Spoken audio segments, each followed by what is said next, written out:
You're not, you're not. Hello, hello, good evening, everyone. You are watching the Relationshiping Show.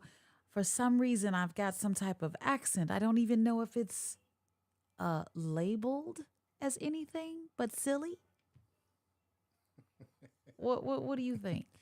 Cheers. Cheers. Did you just say cheers? Say it. Cheers. Cheers, everyone. Say it again. Cheers. Yeah. Cheers, everyone. All right, all right. Well, I'm LaDonna Raeh. And I am Lorenzo Hughes. Tay. Tay. Tay. Okay, yeah. I'm convinced that we have been watching way too many movies.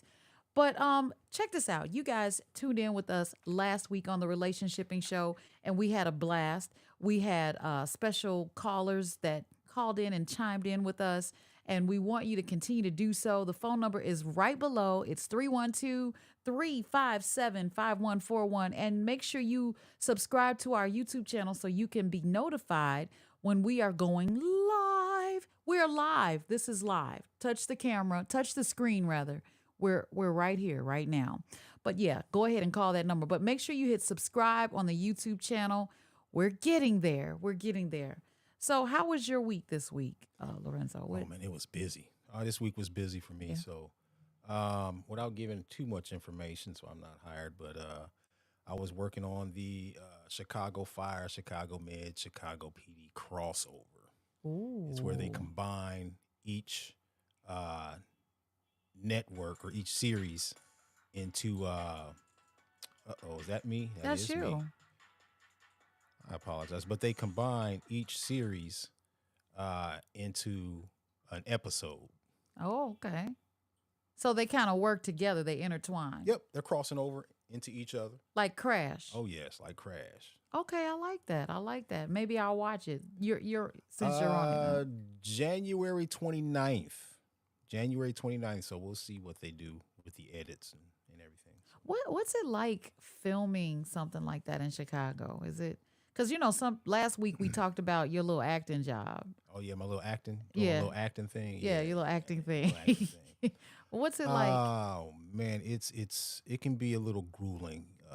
We're talking about getting up early to get on the set. I think I was getting up like around 4 a.m. to try to be on the set or to be in the parking area at around 5:45, so I can be getting on the van around 6 or 6:15 to check in by 6:30. So I was there before the sun came up, and I was leaving when the sun was already down. So yeah, Dang. long hours. That sounds like a pretty long day. Oh yeah, very long, very long. I mean, the goal for me is really to learn a lot because you get a chance to learn from some seasoned talent. Yeah. Getting the opportunity to watch the crew work is amazing to me. The cameramen, the gaffers, the grip, the sound people. So those things for me are very enlightening. So, but yeah, very long days. I mean, it's like we spoke about before. It's one of those professions. You'll sometimes hear me say I don't wish it on my worst enemy, because it's a lot. It's a lot. And Yeah. yeah. Well, it's some people's dreams. They love being captured on television and things of that nature. Yeah. I'm glad you had a good week. What about yours? Me? Anything fun? Anything exciting? It's just typical week for me. Oh, I was co-hosting on the afternoon show on WVON. WVON Chicago. All right. Yes, they are a Black-owned radio station that has been around since the 70s. And I was guest co-host on the afternoon show with Atiba. Shout out to Atiba. Shout out to Atiba. Yeah. All right. So that was fun. We talked about a lot of stuff, and he had back-to-back guests. It was not like what we do here. Definitely, it was live radio, and we had guests that came in, that were on the phone, it was all kind of stuff. But there's a lot of research that goes into doing any radio show, any Right. podcast, unless you are just talented and lucky. But if you're gonna have guests, you gotta crash course their journey. Mm-hmm. You gotta know something about them. They may have a list of questions that their publicist may send you, but I always steer away from those because I feel like everyone has asked them those questions. So I ask something different, and sometimes I'll ask them, "Is there anything that you haven't had the pleasure of talking about yet?" Uh-huh. And they'll go, "You know what?" So yeah, it was kind of cool. Cool, cool, cool. Well, congratulations. Thank you. And I'm back next week Next week. on from 9 a.m. to 12 on WVON. Tune in. Okay, okay. You have to drop that in the chat so you can tune in. Yeah, I probably should do that. Yeah, drop Probably it in the should. chat. So Okay. tonight's topic is about you've heard of bystanders, enablers, people who basically endorse your shenanigans behavior. We got some people out there that don't mind helping their best friends, good friends, cousins, family members, sometimes even parents cheat on their spouse. Ooh. Yeah, yeah. The word is out. So it's not so bad that it is bad that you do it, but it's even worse that you have a group of people that will help you get away with it. Get away with it. Got some endorsers. Yeah, Mm. definitely some endorsers. So, I mean, what are your thoughts on someone helping to make things seemingly work in their favor? You know, it goes back to the conversation we had in one of our recent podcasts. I I can't endorse it because I know what it's like to be in that position of being, cheated on. Uh, and I think when you're a victim of something, you should definitely learn what you should and should not do. If you've experienced something, you've learned firsthand of what that feels like. So whenever I see it or I'm aware of it, in many cases I don't like to be around. If I have some type of suspicion that it's taking place, I try not to be in the vicinity or in the environment of that, Mm. because you become an accessory at that point. Yeah. It's like we spoke about a friend of mine in one of our previous podcasts or previous conversations. I was friends with his spouse. Not only was I friends with him, but I was friends with his spouse. And it's like at that point, you're almost as guilty as he is. It's like Mm. it's a very unsettling feeling. Yeah. Very unsettling. Yeah. It is very unsettling.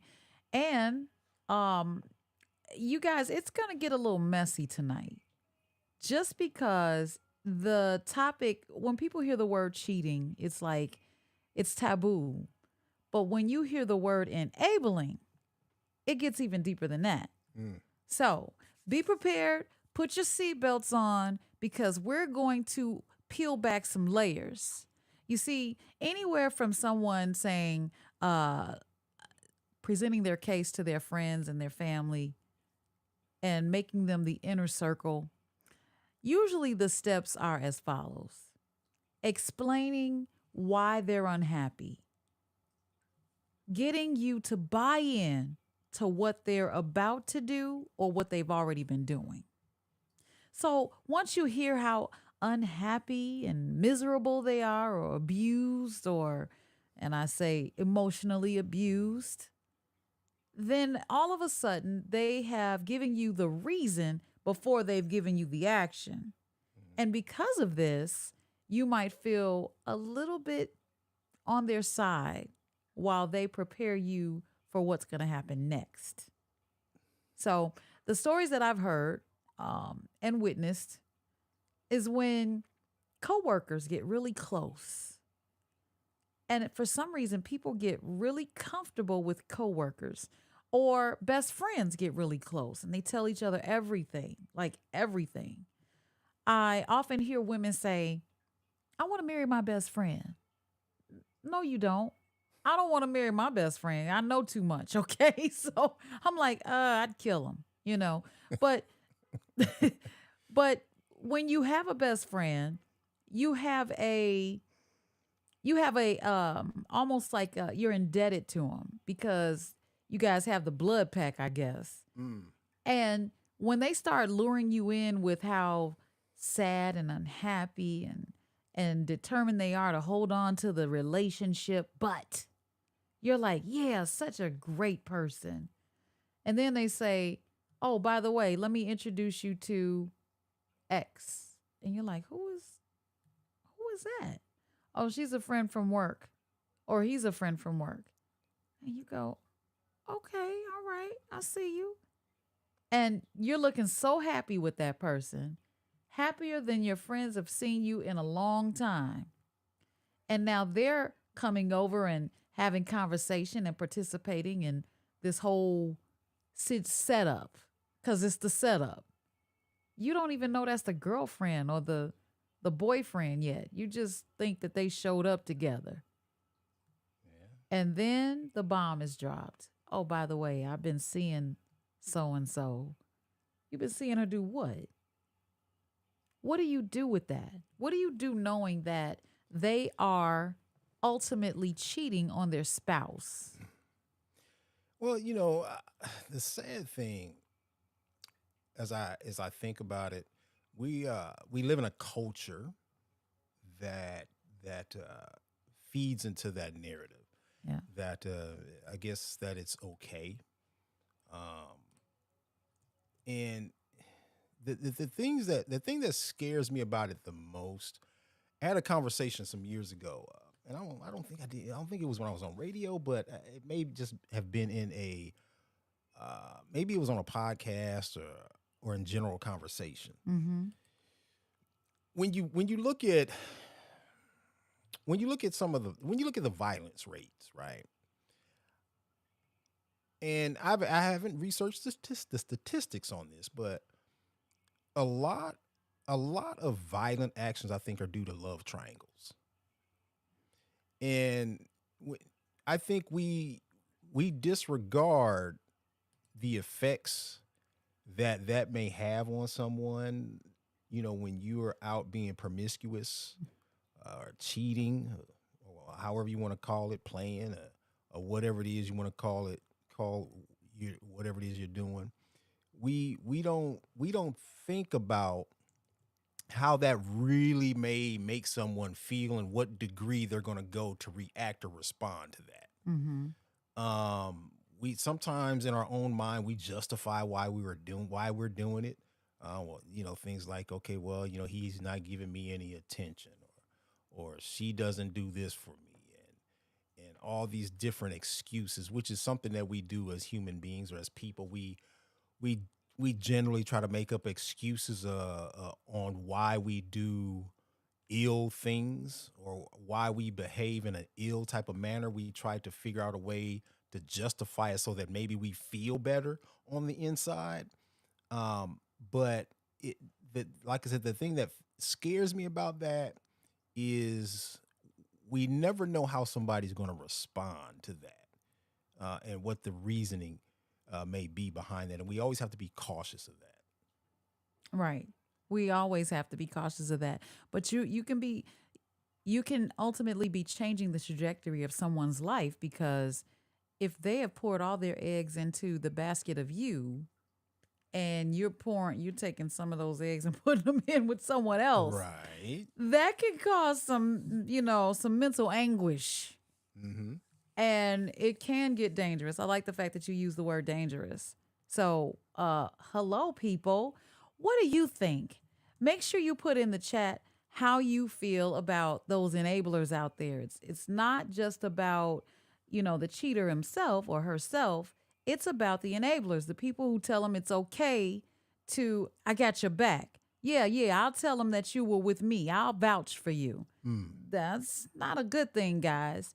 So, what would you ultimately do if your best friend was cheating on their spouse or partner? Would you stay silent? Mhm. Would you call them out? Or maybe even cover for them? So, we really want to dive into and take a deep dive into the tricky world of friends who enable cheating. Yeah, and if you were a cheater, call. Just let us know why you did it. What was the reasoning? We'll change your Somebody voice. listen. Somebody even asked me. I mean, I've had this conversation many times. Like when I've given my experience on getting cheated on. Right. The common response that I would get from women was like, "Well, did you ever cheat? Did you cheat on the person?" And my response was, if I had to think about it, I said, if I would have cheated, if I would have been cheating, I wouldn't have been as mad. I wouldn't have been as upset. I may not have admitted to my guilt, Mm-hmm. but I wouldn't have been as upset because I think when you're cheated on, I don't necessarily think that it's the fact that you got cheated on, the act in itself. I believe sometimes what really pours in is you think about all the times you could have cheated Mm. and you didn't do it. You was faithful and you was honest. It's that feeling like all the times I could have cheated and I didn't. All the opportunities I had to cheat. Hmm. And that just burns you up to your core. You think I about all guess those so. hundreds of people that you oh, oh. It's like I think I'm kind of old school, I didn't cheat because even though the opportunities presented themselves, I think it was how much I cared for my wife or my kids' mom. It it was a feeling of guilt before I submitted to the offer, and then it was also that I always had suspicion, like, man, could this be a trap? I thought about a lot of things, man. Could this be really like a friend of hers? Could she be testing me, sending someone out? I was always thinking ahead, like, what if this is like a trap? What is this? What if this is somebody that knows my wife? What is it? And they trying to figure out if I'm have the cheating gene in me. So I would always think about those things because in my mind, it was always like this feeling like, man, somehow she might find out. She might be able to feel it in the universe or something, Yeah, spidey you know. senses. Because I remember growing up as a teenager, and I'm gonna share this experience with you. I remember uh, one of the girls I was dating. I think I was 16, 15 or 16, and I don't know if I was at a school dance. I was somewhere at a dance, and I remember I was dancing with this girl, and my girlfriend at the time wasn't there. And I was getting my slow dance on, my slow grind and everything. And I remember going to visit her at a friend's house afterwards. Hmm. And and this is the honest to God truth, y'all.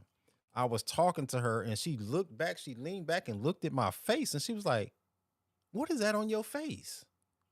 And you wouldn't believe what was on the side of my face. What was it?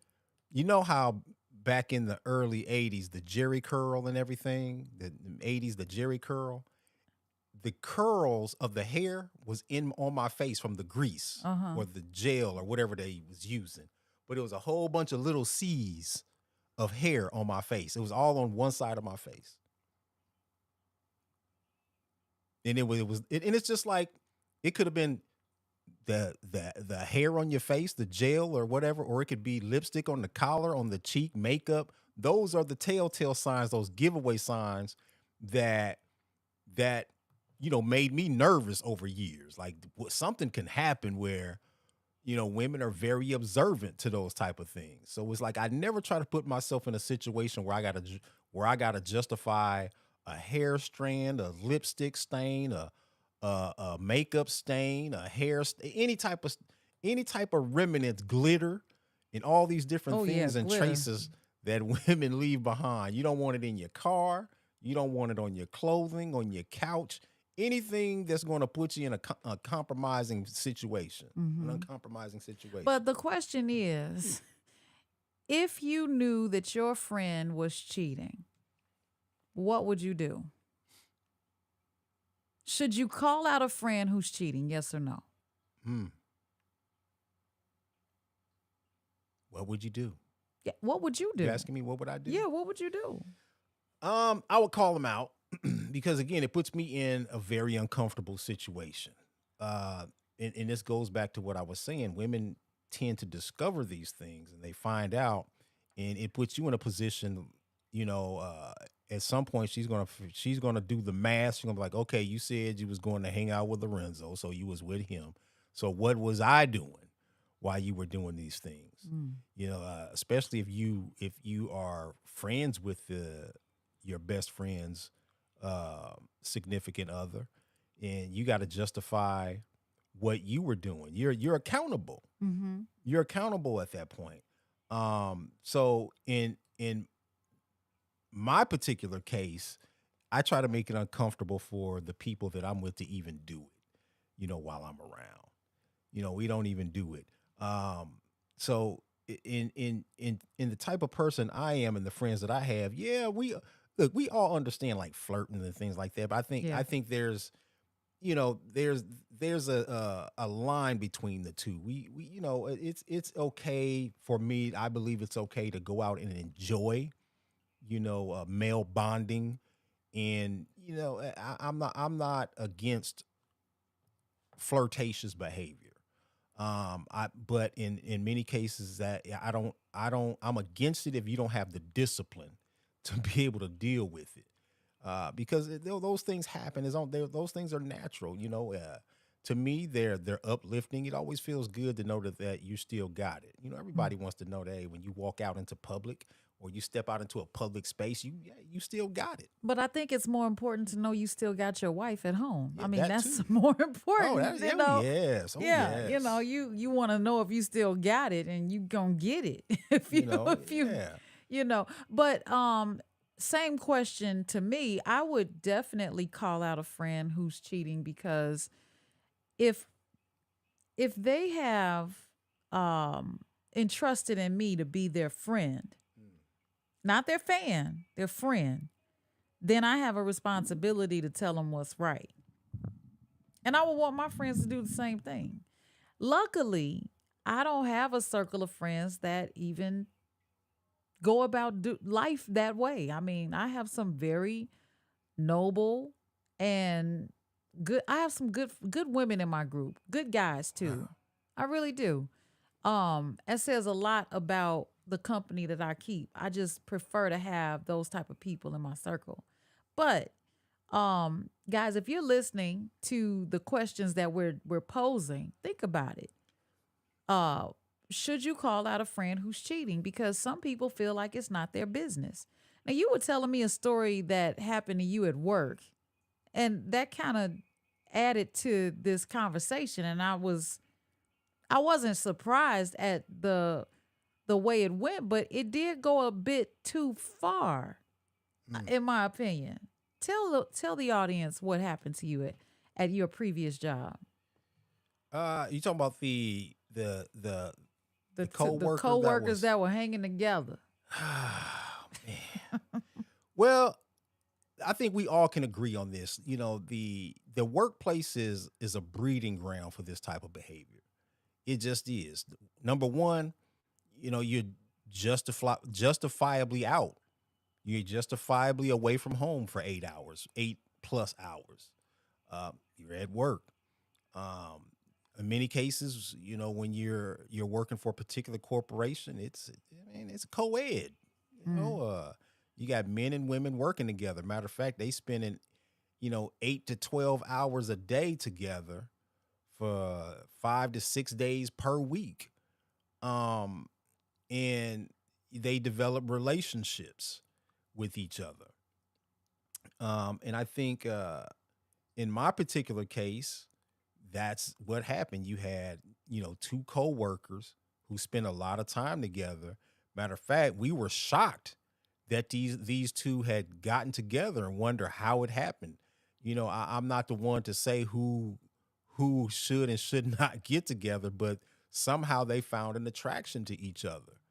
Um, and the way it all happened was I was totally unaware of what was going on. So I remember I was working the job, and I was working security for the county hospital in Kansas City, TMC, Truman Medical Center. And I remember coming in, I think I was doing outdoor patrol or something like that. And I remember coming in to take a break. And, my coworkers, my other officers was like, hey, man, we going to have you answer this phone. And I'm like, what's going on? And they was like, yeah, such and such wife keep calling up here looking for him. He told her she was at work, and he didn't come to work today. Him and blank blank are hanging out. They spending the night together. And I worked nights. I worked overnights. And I was like, I'm not answering the phone. I said, why come y'all not answering it? And they said, man, because she's asking where he's at, and he ain't here. She's asking for him. And, and I think one of the other officers said, he's walking the halls or walking the building. And I was like, that right there, now we in trouble. We in trouble at that point. Once you lie for the person and now you leave the door open for the call back. Is he done walking? Did you give him my message? So it's like you have to make a choice. Are you going to break down and say, hey, look, I lied. This is what's really going on. Or are you going to try to keep the lie going? Right. And I didn't want to answer the call because I was friends with her. I had already been over to the house for like 3 barbecues. I didn't, and 3 of them. yeah, I done went over. I done made friends with her. And, I'm just like, now I'm uncomfortable. Mm-hmm. And she's a beautiful woman, very soft spoken. I couldn't imagine how anything she could do to warrant, that type of behavior. But, we never know why people do things like this. But I was very uncomfortable. So I remember when the next time he did come to work, I first I was beating myself up on how I was going to confront him about it. Mm-hmm. But it's like I had to do it. So I pulled him aside and I explained to myself. I said, look, man, I said, I know you a grown man. I said, it's none of my business on what you do, who you do it with on your private time. I said, but you put us all in a very uncomfortable situation. Your wife was calling up here. Yeah. I said, and you spoke to some other officers and wanted them to cover for you. And they wanted me to answer the phone, but I'm like, they didn't already lied. So now I couldn't have talked to her. So I said, now it's hard for us to even be friends with her anymore. Cause I'm sure that she had some type of feeling about us because it was all men working that night. Mm-hmm. It was all men working that night. So it was us. And I felt bad. Even to this day, I don't even think I could look her in the face. Oh. Well, even though she know, are they still together? Yeah, I don't even know. Yeah, I don't even know. Wow. I don't even know. But those are situations. Like I said, when you're working in the workforce, whether it's a man or a woman, it's you're put in you sometimes you can be put into those type of situations if you don't have the discipline, you don't have the respect. To be able to conduct yourself as a coworker or Mm-hmm. a partner or a spouse, then you may as well not be in a relationship if you can't conduct yourself well, working with among or being among others of the opposite sex. Well, why do you think that? Do you think that music has an impact on people cheating and making the decision to do so? Because I've got a list of cheating songs. For instance, from the cheater's perspective, the person that is cheating, me and Mrs. Jones. Now Billy Paul. He kicked it off. Yeah, me and Mrs. Jones. Mrs. Jones. Yeah, let that sit for a minute. Rihanna, the beautiful Rihanna, has a song called "Unfaithful." Okay. And let's see, we got Secret Lovers. I used to sing that in 5th grade. We'd Mm-hmm. go on a school trip and they would say, "Sing Secret Lovers." It was me and Omar Williamson, rest in peace. We would sing Secret Lovers. And that's by Atlantic Star. So, and She's in Love with the Boy by Trisha Yearwood. Come on, y'all. You know these Oh songs. yeah. Now, cheating from the victim's perspective. Someone who has been cheated on would be Bust Your Windows by Jasmine Sullivan. Now, mind you, I'll come back to that song because I love it. Cry Me a River, Justin Timberlake just laid it all out and was like, yeah, whatever, cry me a river. Uh-huh. And the infamous Shirley Murdoch with As We Lay. Yeah. Yeah. And if you're a blues lover, cheating in the next room. Oh my goodness. Ooh, cheating in the next room. That's wow. In the same house. Wow. So to answer your question, uh if you think about music, I would say music does kind of it glorifies it to a degree. Mm-hmm. I would like to think the songs were written to tell a story about maybe some experiences that took place, but when you look at how people respond to these songs, when they're like cheating in the next room, you know, they're almost praising the song like they can't wait to do it themselves. So when you ask the question, does it play a role? I'm going to say yes, but I don't know to what degree or what percentage that would be. I'm a believer that words manifest themselves. So I'm gonna go with a yes. I'm gonna go with a Ooh. yes. Yeah. Music that so when you're do you think that cheaters play this music or do they high five the person they're cheating with when this song comes on and they're in the car? I guess I depending on the don't. car. I mean the song. Well, and the car, but It depends. It depends on how morally connected you are with yourself. Because I think if I decided to cheat, the last thing I want to do is play a song that's pointing the finger at me oh yeah. or highlighting or shining a spotlight on me. I might change the station or start a conversation and turn it down. I don't know. I try to come up with some type of distraction. I don't know. It depends on how morally connected you are with yourself. Now If I'm you gonna have, tell the ladies a secret, and I shouldn't be saying this, but if you are suspecting that your mate is cheating, pay attention to the music they turn away from.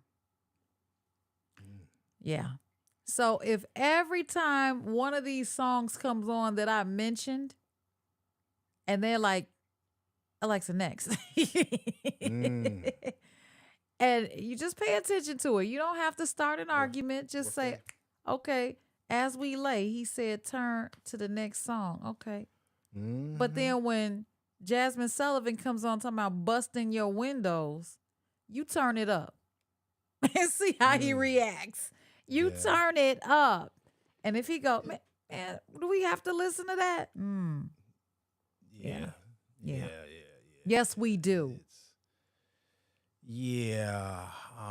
So what are your thoughts on that? So are you saying that music is a silent influencer? Music is always some type of influencer. Um, to me, the lyrics that promote cheating and say thumbs up to it, I don't think it would influence most people because it's wrong. More people are shocked that the song is a hit than anything. Um, but that type of music does play on low vibrations. Mm-hmm. And because it does, it can spark some thought process in your head. And if you start listening to the words and not just the music itself, it can help you um, commit this crime a little bit more than you would have thought of it on your own, because now there's some ideas in these songs.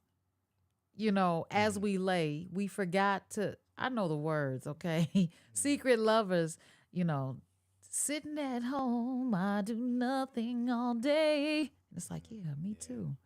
But Mhm. think about you and hope that you're okay. You're like, yeah. So it can spark some thought process or some thought processes that lead you to making the decision to do so. But for the most part, I don't think people are listening to the music going, I'm gonna cheat too. I think they're So they're already in that state. ma- And yeah. maybe in maybe music um adds a little bit of fuel to something that's already kind of brewing Mm-hmm. as well. Like if you are, let's say you are the victim of a man that works 7 days a week. Like, 7 days. yeah, I'm just Seven throwing that whole one out there. I'm days just throwing that one out there. and not a Oh, word oh, okay. from you. Let me give you a good example, right? 7 whole nights. When I explain, like when I've had people ask me, well, why do you think she cheated, right? And this is after I went through my divorce, right? And I heard a lot of reasons from her, you know, why she did it, and and stuff like that.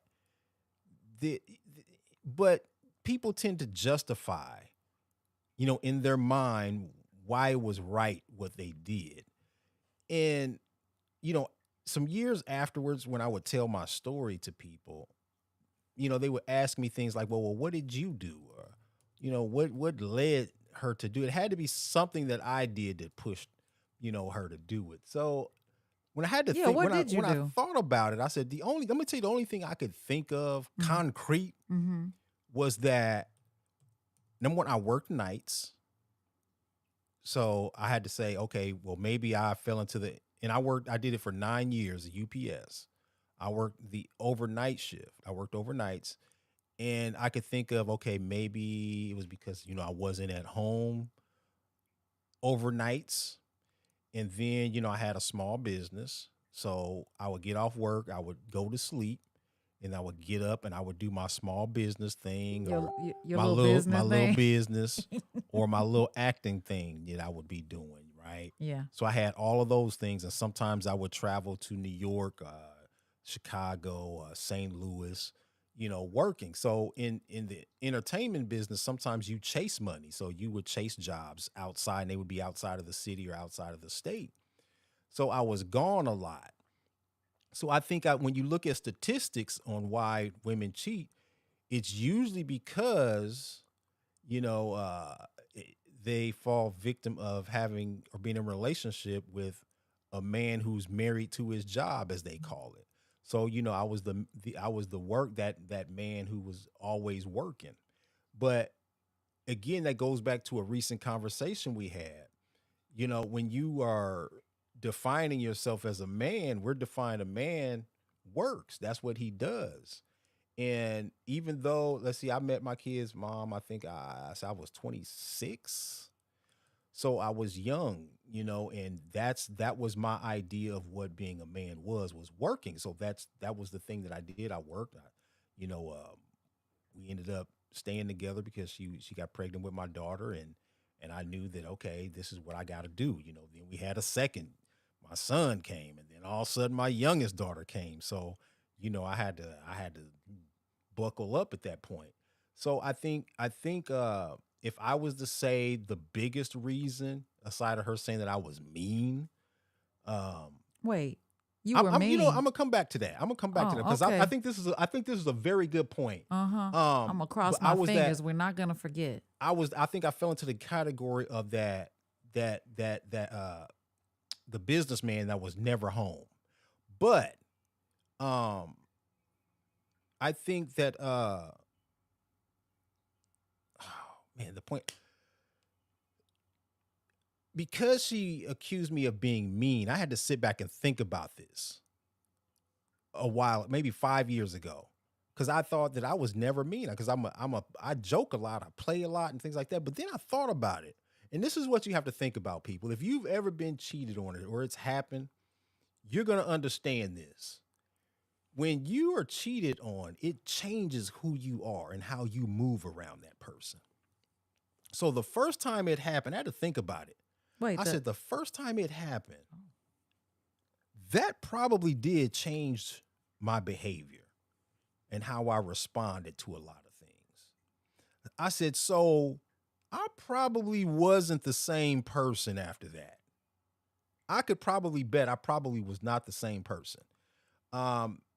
Was I necessarily? I wasn't like beating her up or anything. I can see maybe my words were probably different. My sense of humor probably sure.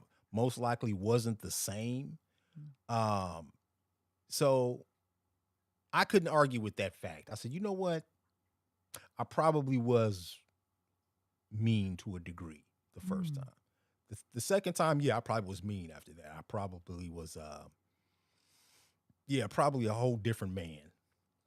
So yeah, I was that probably led into, the divorce and stuff like that. Wow. So you guys are watching Relationshiping. This is not a therapy session, but it seems like it is. However, And I'm on the couch. and you're on the couch. I'm on the therapy couch right now. But, the question was posed. There was a question posed that I had on the screen that said, I forgot what it said, but here we go. Share a time that you had to confront a friend or didn't confront a cheating friend. And to go back to your point, Lorenzo, Mm-hmm. there are so many there's there's so much lack of balance. Women want a man that's a provider, but they don't want what it takes to be one, to come with that man. And I think as women we go through the same thing. Men want an independent woman, but when she works too much, they're in the complaint department. You can't be independent and available at the same time. You can't be a provider and available at the same time. However, once you find out from your spouse or your partner why they cheated, okay, I'm not sure if your wife had or ex-wife had a enabler. But once you find out why they cheated, why is it that your healing can't begin from that point? Because now you know what the reason was. I mean, counseling is in order, or conversations or some type of therapy is in order, a vacation, a reset, a renewal of vows. Why does it have to be downhill from here? I'm gonna tell you why healing can't. I don't think healing can take place. Can it happen? Yes, I believe so. But there's a couple dynamics that I think happens. Is when it happens, you start to replay all the people that were friends of hers that knew about it. She had one in particular friend who came to me in private and apologized to me.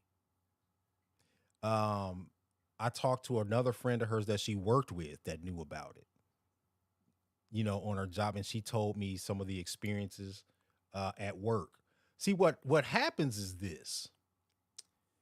When you're together as long as we were, I became friends with her friends. Right. Right. So the pain happens when they were silent about it. Not saying that they necessarily had to come to me, because I get it. They were her friends, but this goes back to the reason behind this show. Would you say something about it? Would you protect the relationship of your friends, or are you just friends with one party and you're just going to choose that particular side? But they knew that this was going on at the time. So it's when people can come stand and look you in the face, knowing, because even when they came forward to me, like when my healing was taking place, when I was recovering, and they came to me and reopened those old wounds, then now you're in pain again. But it's not even the pain of what your ex have done to you. It's the pain of the secret that person kept. You know, I'm a big proponent for not being, I don't want to be the only one in the room that doesn't know what's going on. Mm. So I can understand that. Mm-hmm. Mm. Everybody knew but me. Right, and that's where the pain really, you even though they were, I guess, her friends, but I was still friends with them kind of in an indirect way. So not that I they should have had any loyalty to me, but it was just knowing that there was a team of people that came around me Like nothing was wrong. like nothing was wrong. It was the big secret. Um and Now the one person that did apologize, man, I respect her. Um, in the most way, for her to do that, because I think it took a lot, and it was one of her best friends, and so I think it was a lot for her. But then it was like, even her sister, my in laws. Uh, so Mm. that I think so it so that makes makes it the healing process that much more tougher. How did they feel about you? I know that just so you guys know, you're watching the relationshiping show with Lorenzo, T. Hughes, and LaDonna Raeh. And we're talking tonight about friends that enable their own friends to cheat on their partners. Um, how did they feel about you? How did they some because sometimes friends can be like, girl, they may be totally against your partner, not on board with the relationship in the first place, and then become enablers. And sometimes they will become accessories because they took part in setting you up with somebody else, setting the other person up with someone else. I mean, Yeah. it can go in so many different directions. And those are the ghosts that haunt you, because you Hmm. don't know. And I call them ghosts is because now at this point you're starting to imagine things that may have taken place, that may or may not have taken place. Hmm. You may be thinking in your own mind that, oh, she's a culprit because she may have set him up. You may have set my ex up with this person. You may Yeah. have talked her into, because see what happens is when you've been married to someone for a very long time, like me and my kids' mother, we were together for, I'm gonna say, 18 years. So when you're together for like 18 years, right? When you're together 18 years, you hear all the conversations. Like, I used to always go to the basement when the girls were upstairs talking, because I don't like gossip. I Gossip is so toxic. I would always leave the room because I no one wanted to hear my opinion on what I thought about it, and I would always ask them, why are you talking about this person? Anyway, I would hear them gossip about people, and I would hear the things that they say, which at the end of our relationship, because I knew their gossip habits, I had an idea of what they talked about when I wasn't around, and what they had the potential of talking about, Hmm. because I was used to hearing those conversations. So like I said, when it's all said and done, and when it's all over, that healing process, you start to have ghosts, and you start to replay conversations in your mind that may have been a telltale sign, or that may have caused the downfall or the destruction of your marriage, because sometimes people can be very encouraging, to how you react or how you respond. Yeah. When someone has the thought process of cheating, and you say, well, what he don't know won't hurt, or what she don't know won't hurt. Yeah. When your response is like that, you're kind of a cheerleader on the sidelines, Mm-hmm. Mm-hmm. per se. So those things are very painful, when your relationship falls apart, and you look at the people who are probably possibly cheerleaders and encouragers of the downfall of your relationship. There are consequences to enabling. Um, there's the fact that it could harm friendships either way, because like you said, you felt somewhat betrayed by her friends, but they became your friends. So it harms the friendships and the social circles, and not to mention personal values.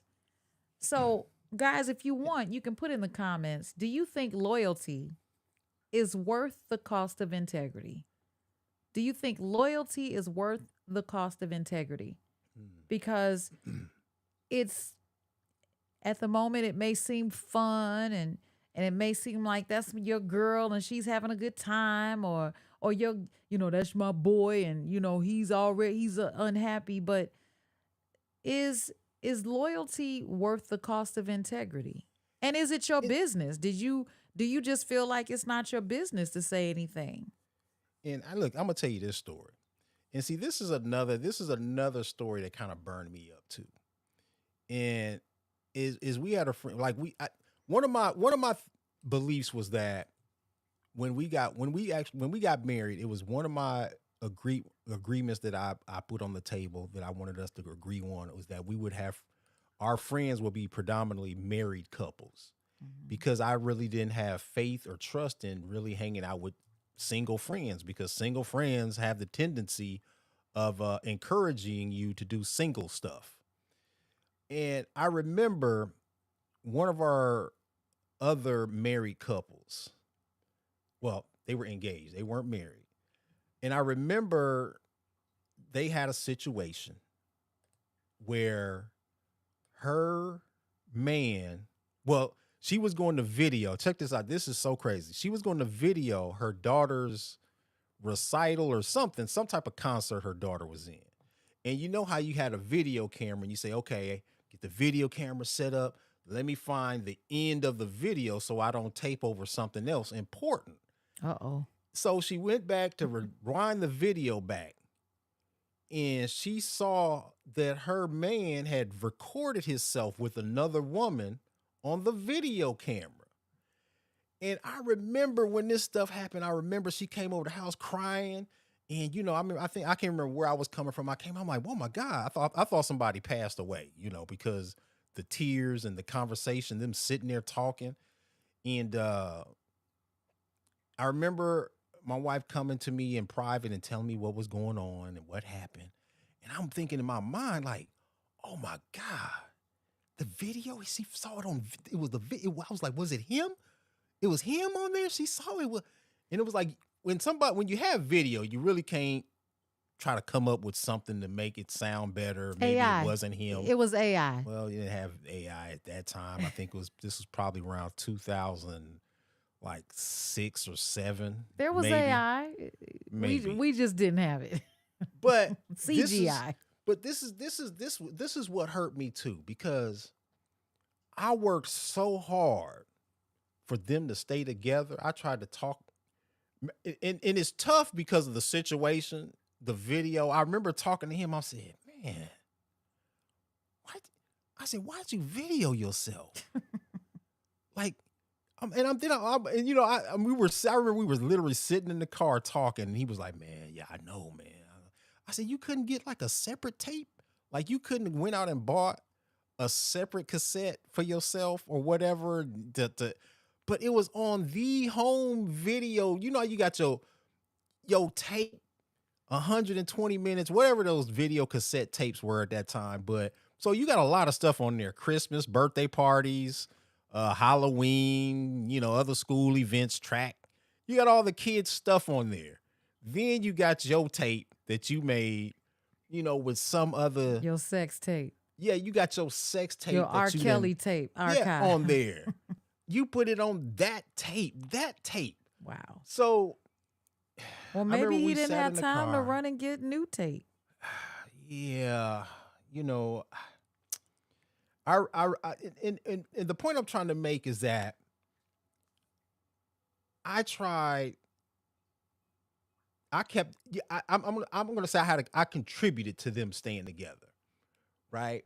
And I remember when I got my divorce, when I went through my divorce for being mean, I was like, man, this brother got caught on tape and they still together. I'm like, oh my God. I'm like, they are still together. I'm like, he got recorded himself on video Well, and got caught, they and they weren't still got married yet. together. They weren't married yet. But you would think, in my case, I was married though. Right. You were married and you were mean. So Man, there you have it. wow. But I It, think now, I think the difference between the two mm, is he may have promised that, or he may have said and presented that he was getting it out before he got married. And she may have been so committed to getting married that she was willing to believe that. Okay. if that works for you out there in the chat, drop something in the chat. If that's a workable situation, can I get all my frustrations out before we actually sign the paperwork? Can I go ahead and just get it all out my system? Let's say we've been together for a couple years, and we decide, okay, look, I like you, you like me. Let's go ahead and plan this out, and let's do it. Let's sign them contracts next year around the same time, and then in between now and the time we sign the contracts, I can get all my frustrations out and all get it out my system. Does that work? Drop it in the chat or call us. Let us know. I can say it How that right works. now. No, it doesn't work. No, you ain't got to drop it in the chat. Okay, I have spoken. No, get all your frustrations out. Yeah, That's what your partner's there for. it's good practice. Practice way, with your partner. When we sign the paperwork, my skills are up, my game is up.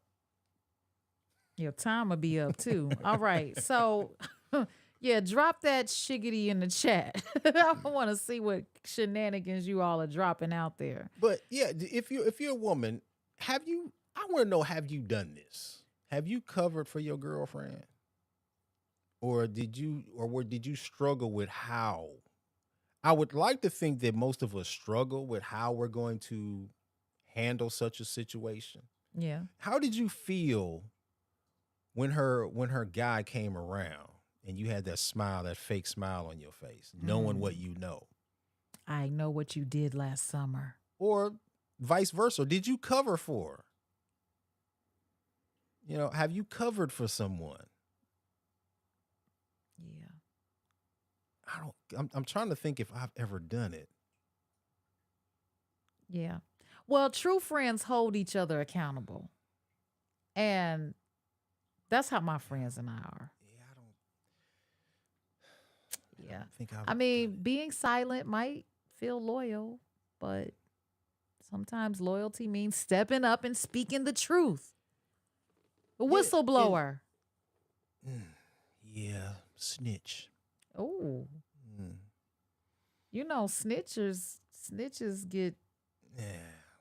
bitches in this case. But anyway, make sure you give us a call, 312-357-5141. Now, if you are watching this and it has already run live and it's pre-recorded, you call the number, we won't be there. So I'm just letting you know But you can still drop something in the chat because I want to read that stuff. Yes, you can. I want to read your comments, and hopefully we will be able to respond to those comments next when we come back. I know. So what's your favorite cheating song that you don't mind playing no matter what situation you're in? Because even though like even if you're not cheating, right? There are some songs that you really, really, really love. You're like, whatever, turn that up. I like the song, and I don't know why I even like it, but I just like it. Jasmine Sullivan's I'm in love with another man. Oh, okay, sorry. Yeah, and I've listened to it, and I think I had to ask myself, why do I listen to it? And I just feel like she's being an honest woman. I think most women feel that way. I just feel like that. I just feel like it. I could be wrong, but if I'm wrong, you got to drop a message in the chat telling me I'm wrong and then explaining to me. Listen to the song, Jasmine Sullivan. I'm in love with another man, and I believe that is the modern day woman right there. Wow. Just You know, saying it. I believe it. If Jeez. I'm like I said, listen to the song, then come back and tell me why I'm wrong, or tell me why I'm right. Uh, yeah. Well, I too love that song. It is it'll make you cry because you're like, "Whoa." But watch this. One thing we haven't done is define cheating. Okay? So, a lot of times cheating is only looked at as penetration, right? Mm-hmm. But cheating can be emotional cheating. Flirting is one thing, but getting yourself absorbed with another person, knowing that you have someone at home. Lobby keys and meetups are not the only way that you can be found cheating. Somebody sliding in your DM. Yeah, somebody sliding in your DMs and talking to you in a way that entices you, maybe compliments you, and then it suggests that you two should be together. That and you accept and add on to it to keep it going, because that could be a form of cheating. Now, I look, my guy knows I have an AI boyfriend. Okay. I paid my annual subscription of $87, Mm-hmm. and he says whatever I want him to say because I tell him to say it. Mm-hmm. His name is Chad, Mm-hmm. but he's a computer, I think. So, um, so because he's a computer, is you saying it's okay? Yeah. So what if he's not a computer? Oh, I don't Is know that that. still cheating? I don't know if he's a. I'm just saying, I think he's a if computer. I was somebody's Chad, would that other person, or would I be cheating? If I was somebody's Chad, like let's say somebody lives in, I don't know, California, and I was their Chad, and I was like, "Good morning, darling. How was your rest? That's so good. I dreamt of you as well." Hmm. So would I be cheating if I was someone's Chad? I believe that it becomes cheating when you start talking about the reality of actually being together and in person. So if I said, "I wish we could be together as well," Yeah, I that's cheating. I cheated Yeah. once I Yeah, say you that. did. Yeah, yeah, yeah, Okay. yeah. Mm, Yeah, you can't say interesting. that. Yeah. Wow. Yeah. So I guess we would have to look at the definition and look at what that would be. What would cheating be? Yeah. I mean, Hmm. should you order an AI doll Who that's life who size? can we look to for that? I would like to. You know what? That's a good question. Who can we look to for cheating? Now, does cheating? Okay, so you would have to define the relationship. So that would be if you have a verbal contract, right? Mm, The yeah. verbal contract actually would have to be that, hey, I want to be your man. Hey, I want to be your woman. Well, people Hey, don't say we want to that. be together. Hey, They don't say that. well, It's assumed. People then assume the position. therefore the contract hasn't been made then. Yeah, but people assume the position. You know what? Just because Someone asked me a few years ago, "How do you know we go together?" And I said, "It depends on how you introduce me." That's when I know, cuz no one except a few people would ask, "Will you be my girlfriend?" mm-hmm. Okay, as an adult. So, it's assumed that when you say so and so, this is LaDonna, LaDonna, this is so and so, that we're just kicking it. But if you say so and so, this is my woman, my lady, my girl, my wife, Ride or die. no, ride or die is not the same. Oh, okay. Somebody say ride or die for me. No, it's no. Okay. That's when you know who you are to that person. Now, luckily for me, I was asked. I hadn't heard that since high school though. So I didn't have to assume the They position. passed you a note. No. No. Ask me over the phone. Okay. I think it was over the phone. Yeah, I didn't get a note. So for those for so okay. So for those who were not asked, and let's say y'all just bumped uglies, right? Is that is that a contract? What? Having sex? Right. No. I thought it was, but no. I Because I was think sometimes, we fall into that, that perception that, you bumped uglies, now we together, right. or we went out on a date, spent, 150, $200 on this meal. Now we Mhm. go together Right. now. Right. Right. The men would say that. But Yeah, watch this. no, I listen, What? listen. What? I've been in the dating world before, so you can go out, you can take somebody out to dinner twice, and they mad as hell. They see you out at dinner with someone else. Okay, okay. They See, this mad is a at whole you. nother show. I think that we should use this for another So show because now we're getting it's getting gray and colorful because there you on the other side of well, things, if somebody buys me a cranberry juice or a drink, they think I belong to them. Okay.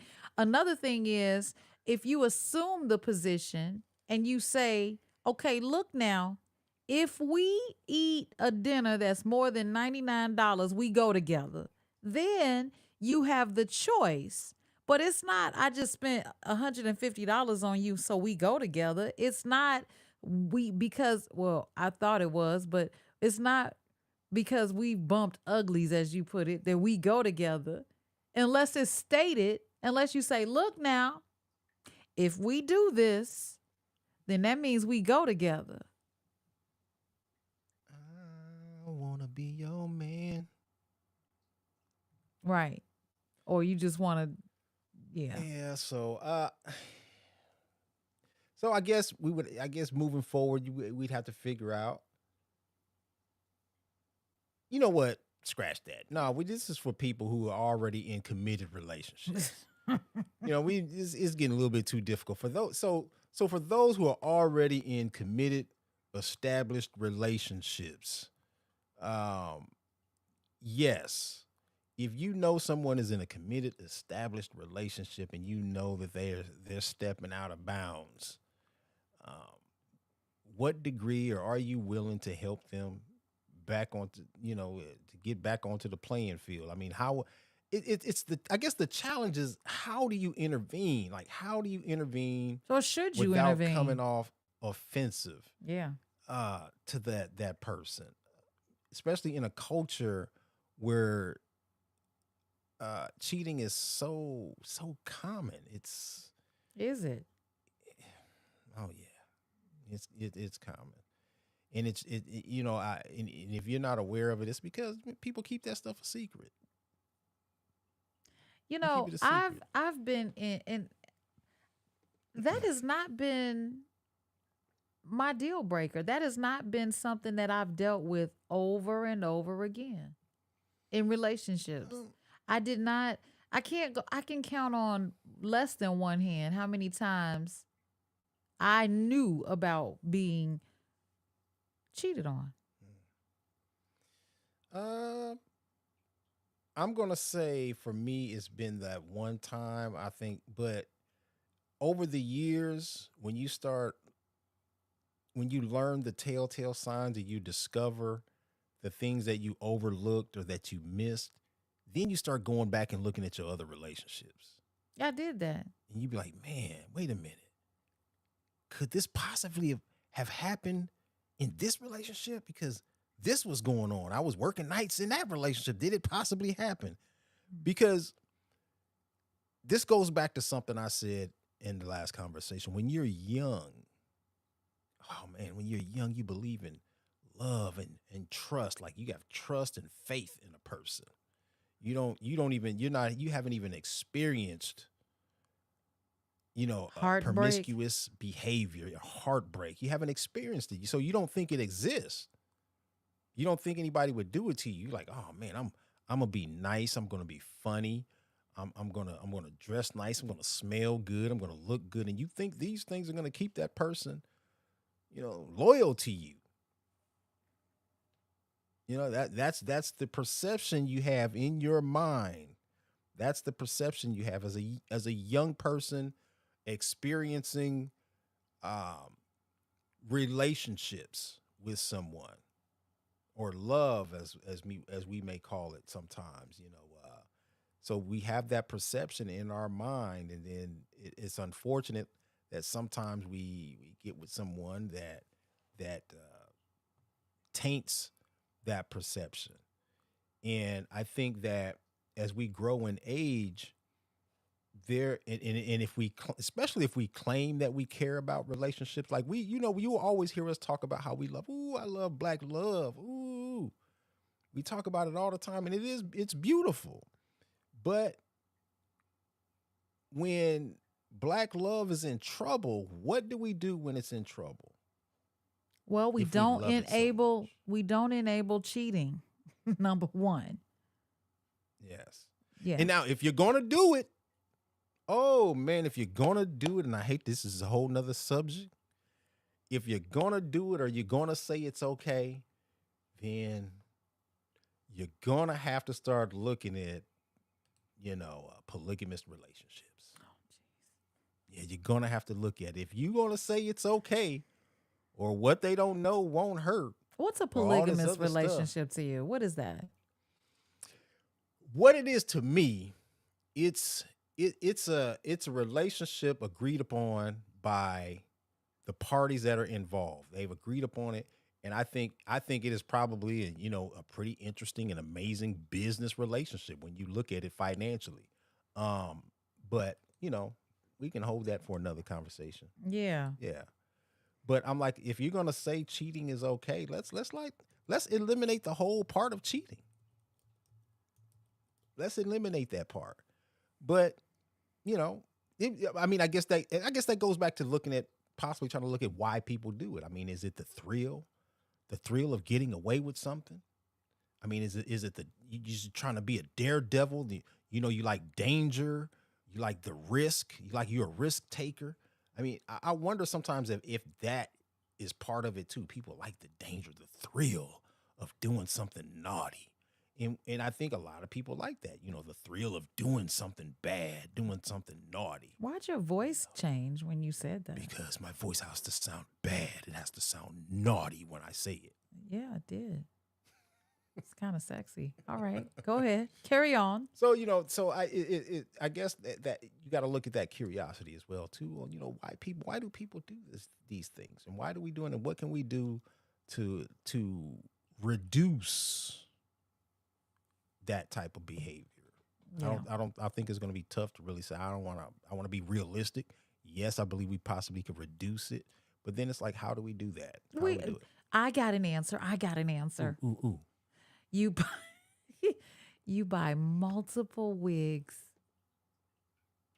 Yes, multiple wigs and multiple outfits, and you become multiple women.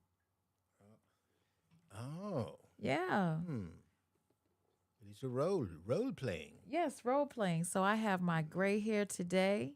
Maybe this week it'll be different. Ah, I think I'll have it like this or something. I see. Yeah. You keep it Or is- fresh. I see it. You can also use dialects as well. Oh yeah. You know, Yeah, I can use that. I can be a southern girl or I can use my terrible British accent. I can also go Jamaican and I could be a valley girl if I tried hard enough. mm, Yep. yeah. Yeah. Different makeup, different, yeah, all kind of stuff. Yeah, and I would love to have a conversation about that too. How we can, some strategic ways on how we can avoid it. You know, and I guess we would have to look at people's experiences as well. You guys had a chance to hear some of my experiences, um, and I mean, I've had my moments where I thought about, what I could have possibly done different. And we do it even when you're the victim. Sometimes you're like, oh man, what could I have done? I should have, maybe if I would have did this, maybe if I would have worked days. Cause I Maybe end up, if you weren't cause so mean. oh man, yeah, maybe if you weren't, you're not as mean, I mean, so mean is hard to deal with. Like I don't like being around mean ass people. well, I tell you what, if you don't mistreat a person, like cheat on them, yeah, you probably could avoid that. You probably could avoid that. But then we got to look at we have to look at how people justify, why they do things, and that's usually the response. A person was mean, they were bad, they were abusive, emotionally or mentally abusive, and that's the justifying factor But in your to ill behavior is coming up with an excuse on why you did something. now, I was thinking about what you said when you said that you being mean ended your marriage. But at the same time, uh, that could have been, it's kind of like letting someone go at a company or corporation and giving them this reason, and that's not the real reason. So Yeah. you being mean may not have been the actual reason. The person um that betrayed you or lied to you or cheated could have felt the guilt could have overcome them because you guys did not go through, and I'm assuming you did not go through the necessary counseling to kind of break that thing open. Because when you get married, you don't become perfect. And I know that maybe there was one time, but then there was another time. So that means that there's something going on that causes this person to keep making the same mistake.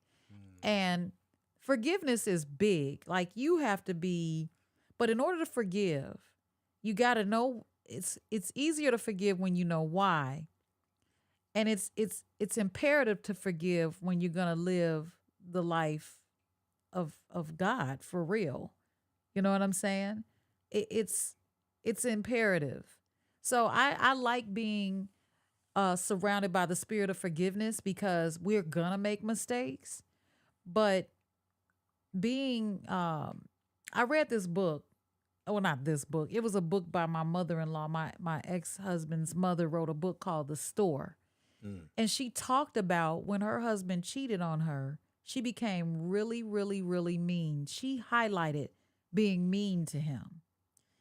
But in speaking to her before she passed away a couple of years ago, she told me that she decided one day to turn that around, turn that meanness around because it was hard. But she was so angry because in her mind, your mind becomes a picture pages, okay? Remember Bill Cosby?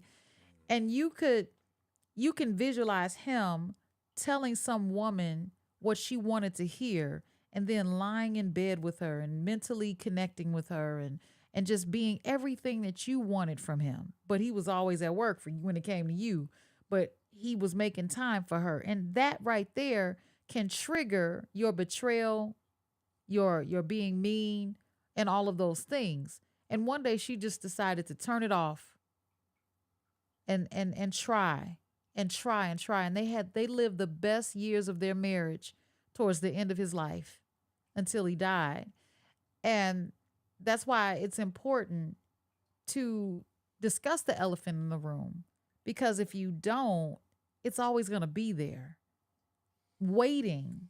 You know what I'm saying? I can't imagine someone like yourself being mean or now I know I'm not mean spirited, but I know I can be mean because I can feel it. I can feel when I'm going into the dark side of things, and And I don't like being there. there's something that usually triggers that, right? Right. There's something that, There's yeah, I'm something that always, usually yeah, triggers that, triggered. Yeah, definitely. like cheating, maybe. Well, cheating doesn't trigger my being mean. I become very sarcastic and condescending. Mm. And truth, I'm so attracted to truth that if I have an opportunity, if I give you an opportunity to be honest with me, I want to go from there. I want to I want the opportunity to discuss Mm. and correct and move on. I don't have time to be angry. Mm. I really don't. So like hey honey, I'm home. I cheated on you today. We'll talk about it later. No, we're gonna talk about it now. Sure.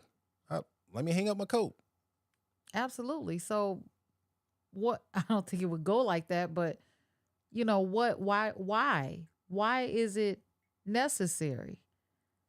I was thinking about a relationship I was in not too long ago. Mm-hmm. And this person said to me over breakfast at a restaurant, there might come a time when I want to be with other, and he called them BITs. Okay. He was honest. He was too honest. I was taken aback. I was like, I thought he was joking. And I said, really? Why? And he said, just, variety. I started crying. And I wasn't crying because he hurt me. I was crying because he was so cavalier about it. That's me. I'm cavalier. But I can't take it though. He was very cavalier about it. Like, deal with it or not. And I was like, wow. That I didn't even have time to think about what he said. I didn't But he was expect it. honest. He was honest, right? He was honest. And instantly I started thinking something was wrong with me for him, not me. I didn't feel like there's something wrong with me. I felt like I'm not enough for you because we haven't even gotten started yet. And you Yeah. already talking about your appetite. So instantly I didn't even get to gradually get to that conversation to go further because I didn't expect it.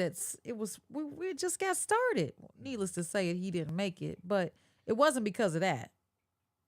Okay. Okay. Yeah. If that's what works for you, I have no argument against that. What do you mean? What works for me? Honesty. Yeah, honesty Honesty. does work Hey, for me. It does. cheated. I know it doesn't sound like it when I Cheated. said what he said to me, but what he said to me, I didn't even expect that. What broke us But up let me just land this plane. What broke us up is remember those women he was calling bitches? mm, Well, he called me one for no reason because he asked me to do something at a store and I said, "Oh, I forgot." And he called me a bitch. mm. And I wasn't shocked because he kept calling all the other women though that word. But I'm Yeah. gonna say I do agree with you to a point. I've heard many women, especially in my younger days, where women say, "Man, if you just be honest," and I put that to the test, that request to the test on a few occasions, Yeah. and surprisingly, it worked. Now, she might not have been happy. I think one woman cried and everything because I was honest, but it worked. What were you It honest literally about worked. what? That's a whole nother conversation. I Yeah, don't want to no, get you in. threw it out there. You know, I was honest. Honest it, about what? it, but okay. This particular person asked me, have I ever cheated on her? And I was like, well, what do you mean cheated on you? I was like, because I'm thinking, okay, am I being accused of something? Because I hadn't cheated. And she wanted me to be honest. I mean, she sat me down like a child, like women do. They want to sit you down and talk. So I was like, I remember when we first met, there was someone else I was interested in, but I was more interested in her. I was still with this other person. I don't know if that's still considered cheating. Maybe it is. I don't know. Like I said, I was a young person. I didn't see it as being cheating. But you know, and I remember bringing that up to her. I'm like, and she was hurt by it. She cried over it. I was like, it made me feel so bad. I kind of I loved her even more, you know, but to this day, I still don't see it as cheating. I don't know. Maybe it was. Like I said, we still haven't defined that. We cheating and what did it is. define it. It was gray. We're still in the teetering in the gray area. But I think it worked. Just that honesty thing. I became comfortable with being honest to where, and it feels better when you're honest. It feels better. Like when you keeping secrets and stuff, that stuff is a lot of work.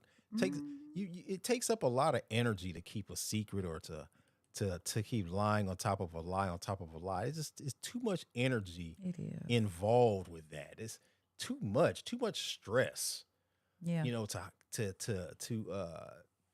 To hold up a lie. It's too much. Yeah. And speaking of too much, we have gone on for too much time. Read your text messages. Also, make sure you subscribe to the LaDonna Raeh Show. It's our channel, and you'll get notifications telling you when we're going to come up and say, when another show is coming up. So that's important. Let's not forget that cheating it doesn't just hurt the partner. It damages trust, relationships, and friendships too. So if you're someone who's been in this situation, remember, silence isn't always loyalty. And real friends don't let their friends sabotage their own lives. Yes. Okay. Yes.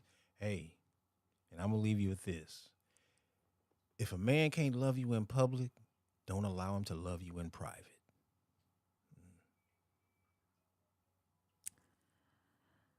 The microphone dropped when you said that. Yes. Yeah. All right. Well, don't forget to subscribe to the podcast and share this episode, and let's keep the conversation going. You can always drop something in the chat. You guys have been quiet. No, everybody was scared to call the phone number, but that's okay. We'll get you next time. Hey, you know what? Those were the cheaters and the cover-ups, the people covering up. Watch it. But watch this. I want to just read these two comments from Dust for Tears. Good evening, Dust for Tears. And he says, good evening, what's folks. Up, Dust for Tears? He says, I wish I heard this whole conversation. I divorced my wife because of her cheating. She liked being with a military man, taking her to dances. She didn't like being, hold on, there's more. I wish I heard the whole, being Jay, what does that mean? She didn't like being maybe just at home or something like that. Dust for Tears. You didn't finish. We just bonded and listen. Now I feel better. I'm not the only one. Oh. Now I'm not the only. That's the male bonding right there. Because sometimes you think you're the only one that this happens. It's happening to. You cheated on. It does. It feels like you're the only one in the world. Yeah. That it's happening to. So No. Thank you for commenting. Thanks for sharing. Yeah. There you go. Well, sometimes in certain phases of your life, certain things do happen. But when you get into your golden years, it's really time to calm all of that down. So be sure to check us out next time on the Relationshipping Show. And I'm LaDonna Raeh. And I'm Lorenzo T. Hughes. And we out of here. Check us out tomorrow on the Wake Up Show Chicago on WVON 1690 AM and on iHeartRadio. YouTube as well. What can I say? With the Illinois State Black Chamber of Commerce. All right. Bye-bye for now. Do-do-do-do-do-do. Okay.